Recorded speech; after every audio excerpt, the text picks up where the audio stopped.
आजची ही कविता माझ्या त्या खास मैत्रिणींसाठी ज्या कोणामुळे तरी दुखावल्या गेल्या आहेत किंवा उदास आहेत. खूप सोपं असतं दुसऱ्याला दुखावणं, खूप कठीण असतं चूक मान्य करणं. खूप सोपं असतं उत्तर सांगणं, पण कठीण असतं ते प्रश्न विचारणं. कठीण असतं ज्या नात्यात विचार करावा लागतो बोलण्याआधी ते नातं सांभाळणं.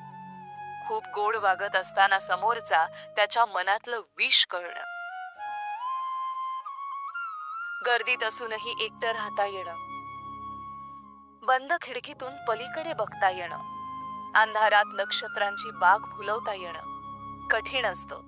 दुसऱ्यांच्या मनातले कंस ओळखता येणं.